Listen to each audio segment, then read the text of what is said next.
فتحت المصلحة الولائية للشرطة القضائية بالدار البيضاء بحثا قضائيا تحت إشراف النيابة العامة المختصة يوم أمس الخميس، وذلك لتحديد مصدر ومسالك تهريب شحنة من مخدر الكوكايين بلغ وزنها الإجمالي 1370 كيلوغرام.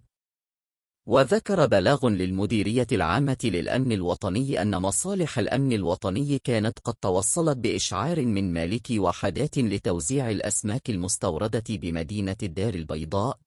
بشأن عثورهم على كميات من مادة بيضاء يشتبه في كونها مخدر الكوكايين داخل شحنة من الأسماك لما جمدت لما استوردت.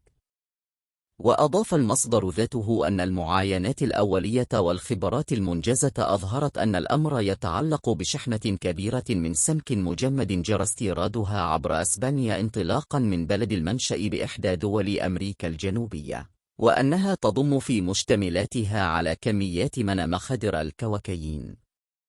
وأشار إلى أن عمليات البحث والتفتيش التي جرى تنفيذها بشكل متزامن في مجموعة من المحلات والمخازن بمدينة الدار البيضاء ونواحيها مكنت من حجز ما مجموعة طن و370 كيلوغرام من مخدر الكوكايين.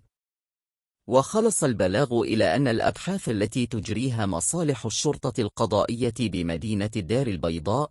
تتواصل حاليا لتحديد مصدر هذه الشحنة من الكوكايين ورصد مسارات دخولها للتراب الوطني، وذلك بالتنسيق مع قنوات التعاون الأمني الدولي.